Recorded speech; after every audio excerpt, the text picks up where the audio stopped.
Good morning. This is Miss Charlotte, a volunteer with Read Aloud Delaware, and I'm going to read two books today. I'll record them separately, but they have the same author, Byrd Baylor, and the same illustrator, Peter Parnell. Often, authors and illustrators will enjoy working together, and they will create several books. This is Byrd Baylor, and that is Peter Parnell. And both books I'm going to read today were by the two of them. This one is called Everybody Needs a Rock. And I chose it because I thought, well, certainly during this time when so many of us are staying home, this is something that you can do with Mom and Dad. Everybody needs a rock. I'm sorry for kids who don't have a rock for a friend.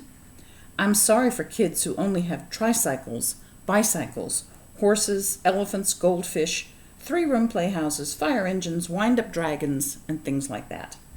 If they don't have a rock for a friend. And some of the illustrations, they're very finely done.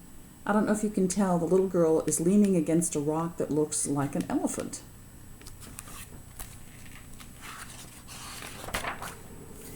That's why I'm giving them my own 10 rules for finding a rock. Not just any rock, I mean a special rock that you find yourself and keep as long as you can, maybe forever. And the little girl's face, and you see in her hand, she has a small rock.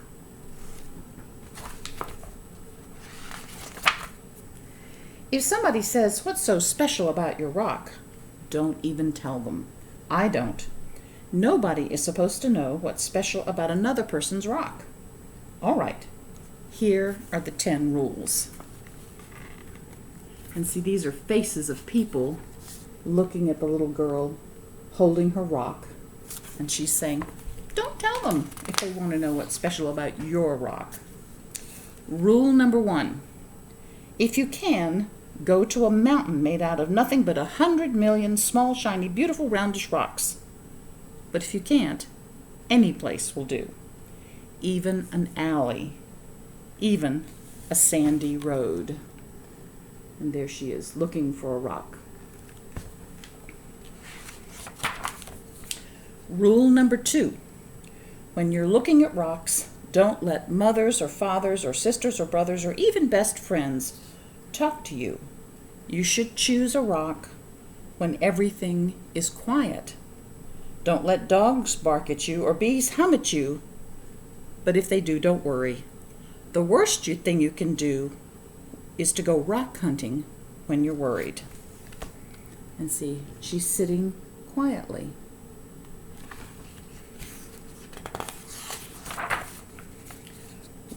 Rule number 3, bend over.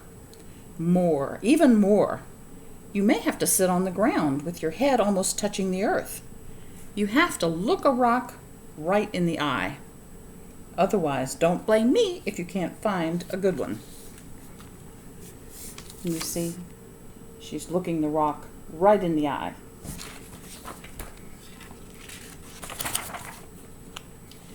Rule number 4.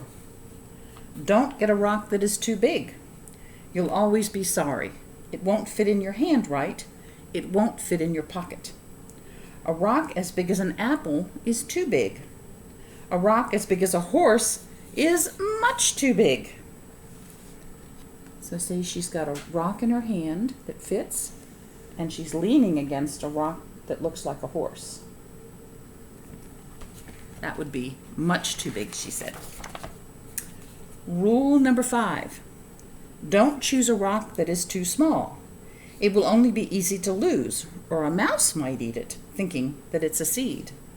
Believe me, that happened to a boy in the state of Arizona. There's a tiny rock, and I don't know if you can see, that's a mouse's nose sniffing the rock.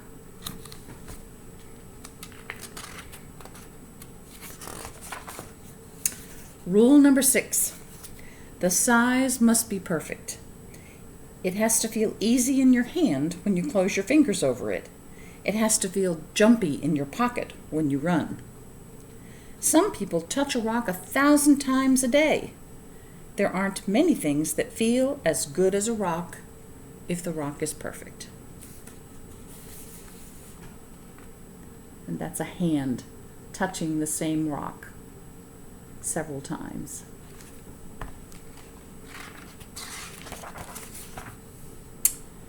Rule number 7, look for the perfect color. That could be a sort of pinkish gray with bits of silvery shine in it. Some rocks that look brown are really other colors, but you can only see them when you squint and when the sun is right. Another way to see colors is to dip your rock in a clear mountain stream if one is passing by. You can also put it in a bowl of water. Rule number 9, always sniff a rock. Rocks have their own smells. Some kids can tell by sniffing whether a rock came from the middle of the earth, or from an ocean, or from a mountain where wind and sun touched it every day for 1,000,000 years. You'll find out that grown-ups can't tell these things. Too bad for them. They just can't smell as well as kids can.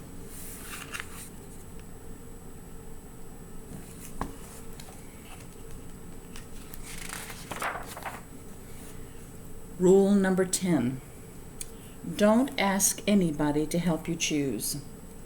I've seen a lizard pick one rock out of a desert full of rocks and go sit there alone.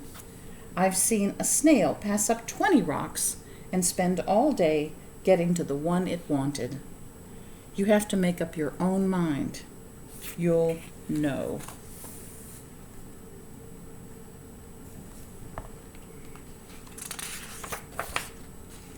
All right, that's 10 rules. If you think of any more, write them down yourself. I'm going out to play a game that takes just me and one rock to play. I happen to have a rock here in my hand. And that's Everybody Needs a Rock by Byrd Baylor with illustrations by Peter Parnell. I love rocks. I've been collecting rocks for a long time. I thought I'd show you a special one.